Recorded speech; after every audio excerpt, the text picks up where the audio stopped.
Hey there. Subscribe to my channel and also press this bell icon so you can get latest video notifications. And this is absolutely free.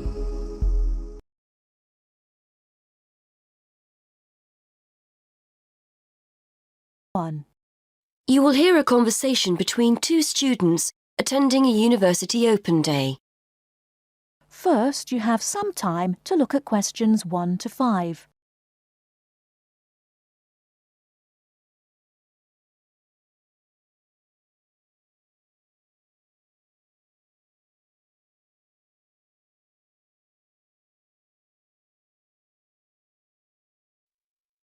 Excuse me, is this seat taken? No, by all means, have a seat.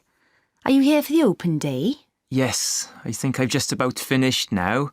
I got here first thing this morning. What about you? I got here a little while ago. I spent some time walking around the place first, just to get a feel for what it's like. I'm doing the organised events this afternoon. I thought I'd have a coffee before I get started. It's a lovely campus, isn't it? Yes, I love it.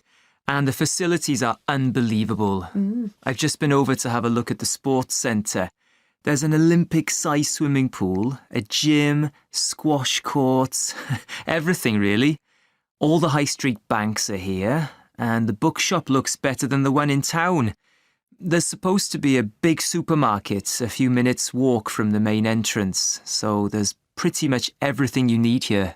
Yes, I really like the look of it. I wonder if you can help me. I think I need to register to let them know I've arrived, don't I? I'm not sure you have to. You can just pick up an information pack from the desk over there.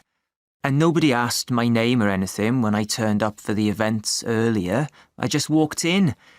But you never know, they might check after to see if people have bothered to come to the open day, so I think it's best to register. Thanks. I'll just finish my coffee and then I'll get started. So, is this your first open day? No, it's my 4th. I've been to Sussex, Coventry and Birmingham so far. They've all got their good points, but being a bit older, I'm particularly keen on somewhere that has a few students my age on the course. Apart from that, they all seem to have great links to businesses, and there isn't much to choose between them as far as their facilities are concerned. How about you? I haven't been to any other open days yet, but I'm hoping I end up here. I've just been to a presentation by the head of department. It sounds like a great place to do maths. That's my subject. He was telling us about all the avenues open to maths graduates and the kind of work you can end up doing. A lot of students go into finance, accountancy, banking, that kind of thing. I can't say that's ever appealed to me, though. My maths teacher at college was telling me about the opportunities in the software industry, which I quite like the sound of. Before you hear the rest of the conversation, you have some time to look at questions 6 to 10.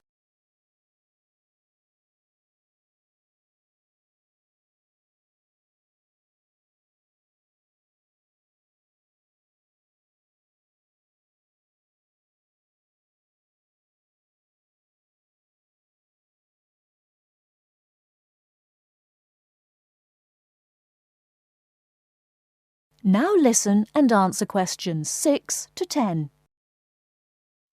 Well, I hope you managed to get in. According to the letter they sent me, my department is doing something similar. There's a talk later this afternoon by the head. I can't miss that. There's also someone who'll be explaining about the year abroad. Apparently, you can spend your 3rd year at one of their partner universities in Spain or Germany. I'm going to have to give that a miss, though, to catch my train. Oh, and there's also an exhibition area in the physics department with some of the things people are doing here. I'll try and catch that. There were a few 2nd and 3rd year students at the exhibition I went to. One of them gave me some great tips on finding work as well. I already knew about a couple of accountancy firms in the area that offer work experience. That's on a voluntary basis, though.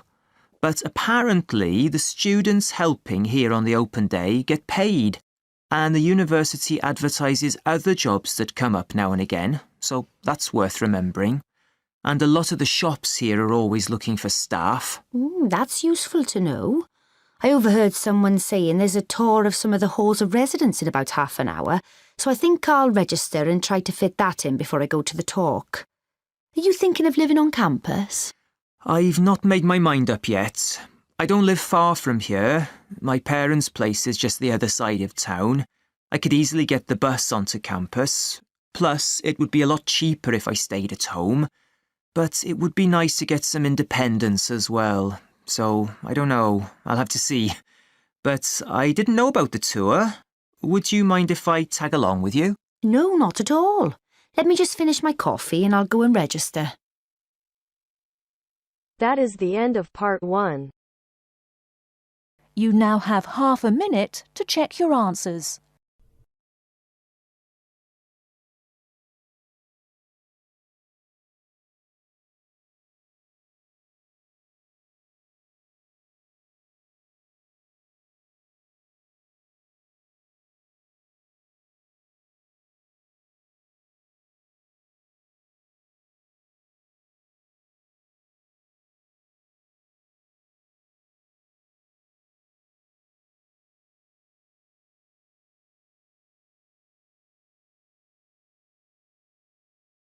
Now turns to part 2. You will hear a woman phoning to inquire about house rental. First, you have some time to look at questions 11 to 16.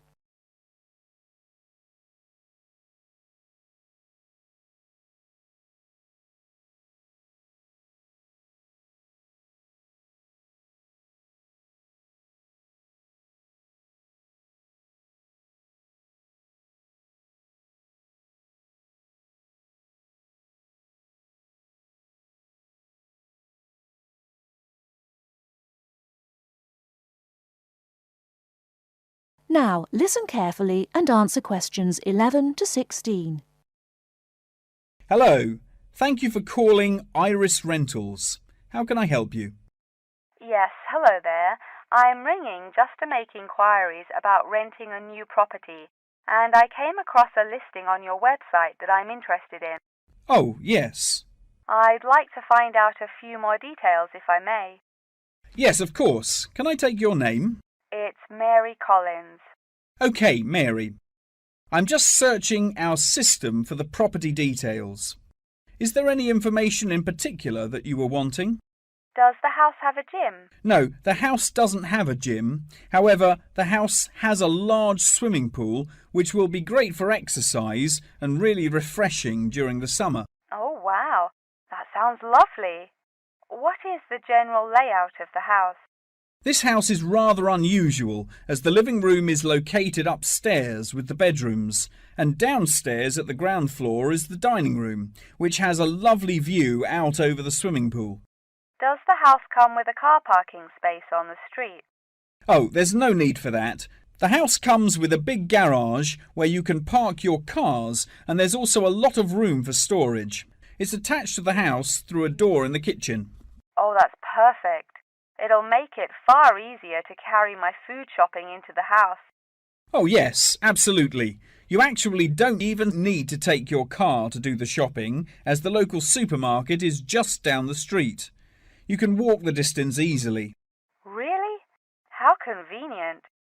Is there anywhere near to the house where I can take my children to play? Unfortunately, there aren't any playgrounds nearby, but there is a park near the supermarket that would be great for taking your children for a walk. It would also be a great place for you to meet your neighbours. Yes, that's true. I love taking long walks in the park. I'm sure there will be a playground at the local school anyway. Yes, absolutely. The community has its own primary school, and there is a secondary school in the neighbouring community, so there are plenty of resources nearby for your children's education. Before you hear the rest of the talk, you have some time to look at questions 17 to 20.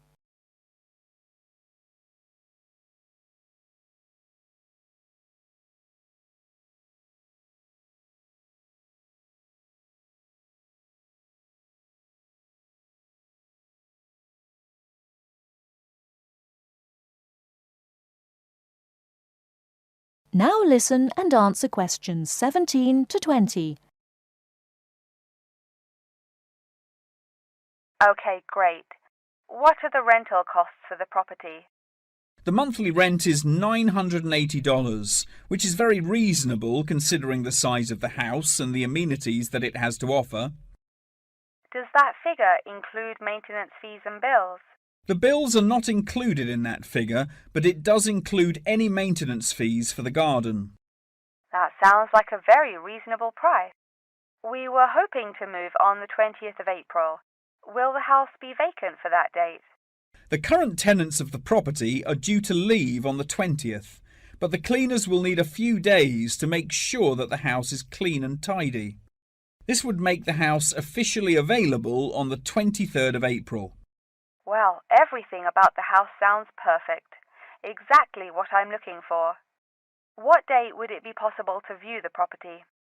I have arranged for the tenant to leave the property on Friday, so I can show the house to prospective renters. Would you be able to make that day? Yes, I'm sure I could come on my lunch break.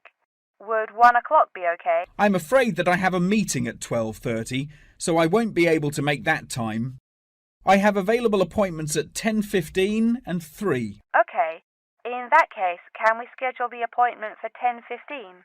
No problem. I'll book it into my schedule. If you wouldn't mind arriving 5 minutes early, that would be great, just so we can get started on time. Sure. What is the address? The postcode is GA5 8ER, and the house is number 8 on Spring Street. It's the second right off of Bath Street. Okay, that's great. Do you have any more questions? Nope. Thank you for your help. No problem. See you on Friday. Bye. That is the end of part 2. You now have half a minute to check your answers.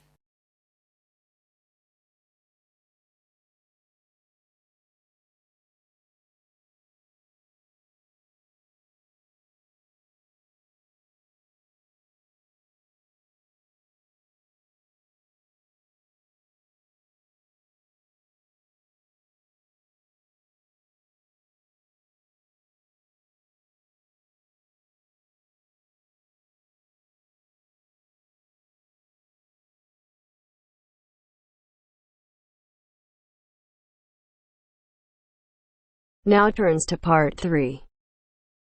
You will hear a conversation between a lecturer and 2 horticulture students who are preparing a display for a science fair. First, you have some time to look at questions 21 to 25.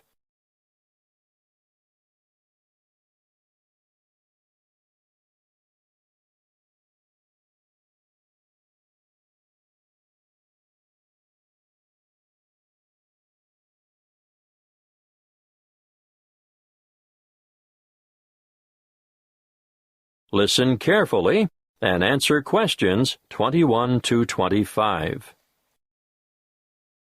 Good morning, Annie.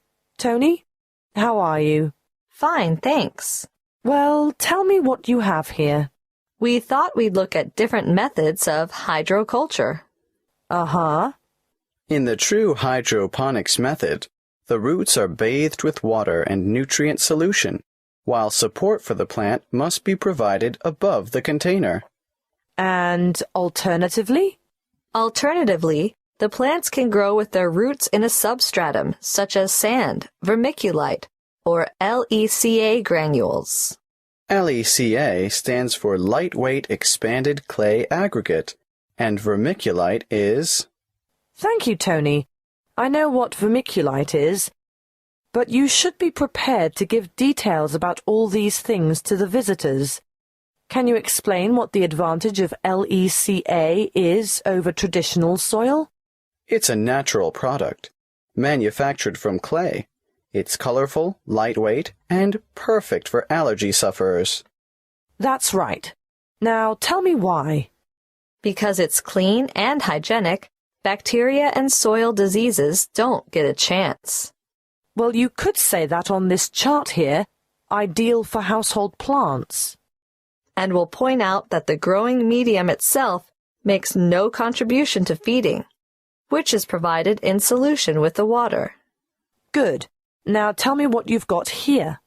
This is a simple version of the first method, using a wide-necked jar which we've filled with water and nutrients, leaving space at the top. As the roots need to be in darkness, we'll cover the sides of the glass with brown paper later. How did you get the plant through the cork? We made a hole through the center and cut the cork in half so we could fit it around the plant stem, and we padded the hole with cotton wool. Well, that's a good demonstration of the principle involved, and ideal for a houseplant, but many people will want to see a wider application. What about more plants? We haven't quite finished the preparation yet, but over here you can see a bigger container. In fact, any wide container can be used, with the nutrient solution in the bottom, airspace above, and then we've made a rigid lid, and we've covered that with a layer of litter. What have you used for litter? We've used wood shavings. Untreated? Definitely. That's most important. You can use a variety of materials for litter, but obviously nothing toxic, and treated timber contains some nasty chemicals. So, if you're using sawdust or wood shavings, they have to be from natural timber. A good point. Yes, we'll make a note of that when we list possible ingredients for litter. Be sure to explain the purpose of the rigid lid. It's wire mesh, isn't it? And why the litter layer is important too. Well, the mesh is just a platform to keep the litter out of the water, and the primary function of the litter is to exclude light from the root space. Before you hear the rest of the conversation, you have some time to look at questions 26 to 30.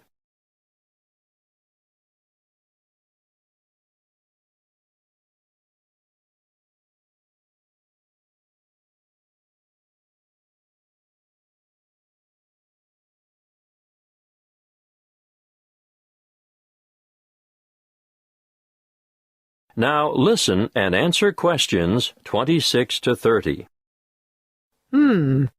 What you have so far is ideal for the home or office, but what about commercial applications?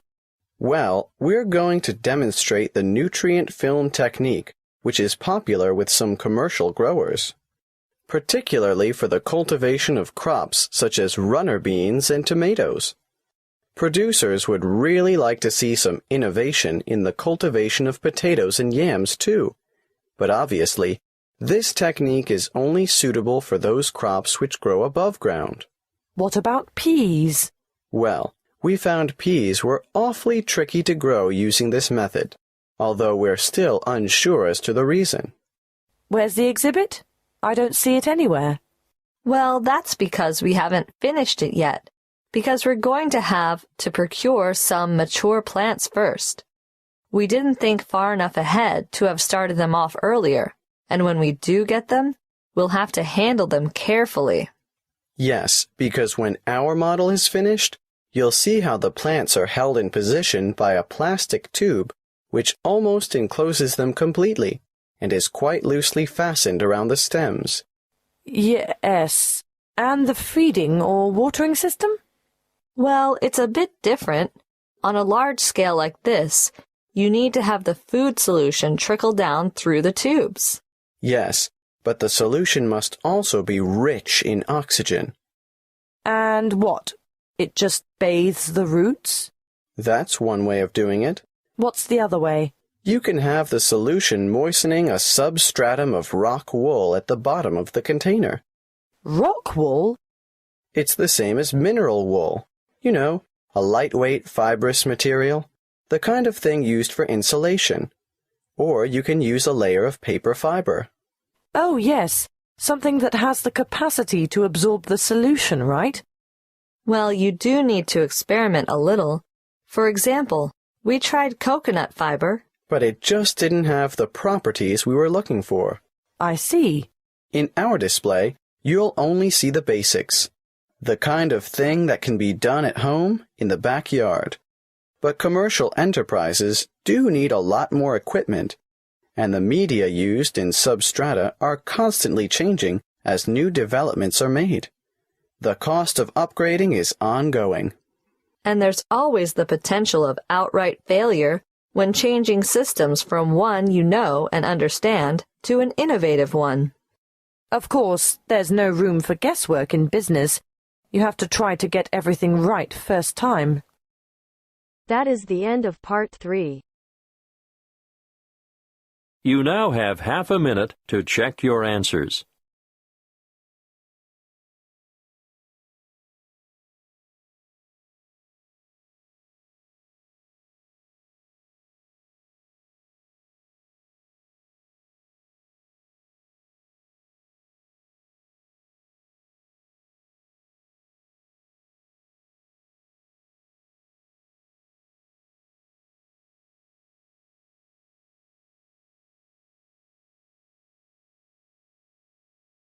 Now turns to part 4. You will hear part of a local radio program about fighting air pollution in Canadian towns. First, you have some time to look at questions 31 to 40.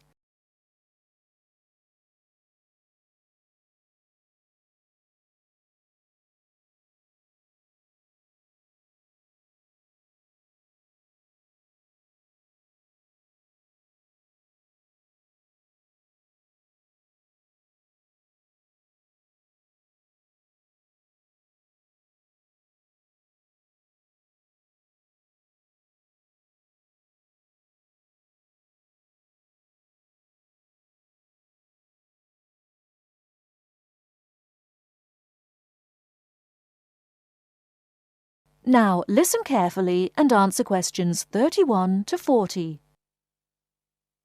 Good morning, folks, and welcome to the information roundup on your own local radio station. This is Larry Knowles talking to you this morning on Tuesday, the 25th of May. And the first item coming up is a reminder to you all out there about Canadian Clean Air Day, which is on June 6th. In case you weren't around for the last one, this is a chance for Canadians everywhere to focus on the problems of air pollution and to actually try to do something to help reduce the problem. How many Canadians do you think die annually because of air pollution? 2,000? 3,000?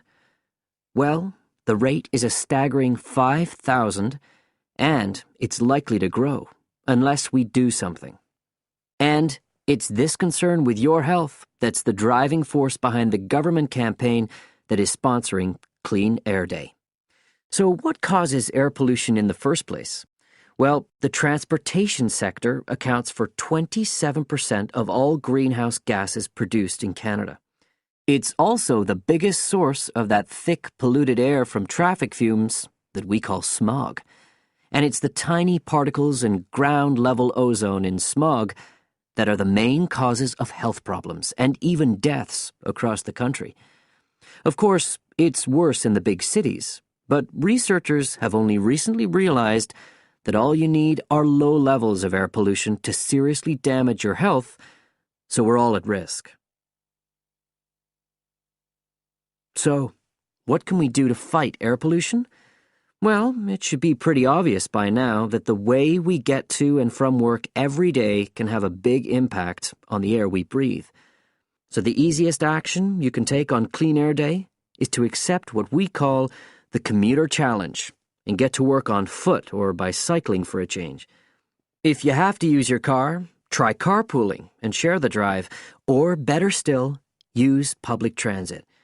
If everyone tries this for just one day, you'll be amazed by the difference it can make to the air in our towns and cities. But there's more you can do to improve air quality. For example, you can plant trees. And if you don't have a garden, then you can do your bit in other ways. For instance, did you know that modern, improved wood stoves can reduce wood smoke by as much as 80 to 90%? So you can make a big difference if you upgrade the appliances you use in your home. The government is also working hard on your behalf to clean up our air. Its priority is to reduce the emissions that cause smog, and they have clear plans to get there. Last year, Canada and the United States agreed to reduce emissions on both sides of the border between the two countries. and they plan to reach their targets in the next few years. The government's also taking action to get cleaner fuels. It's already reduced the sulfur contained in gasoline, and it hopes to reach the reduction target for sulfur in diesel by next year. But the measures don't just focus on the motorist. The federal government's also working to reduce emissions from power plants and factories right across the provinces. You can find out all about government action and all the plans. You now have half a minute to check your answers.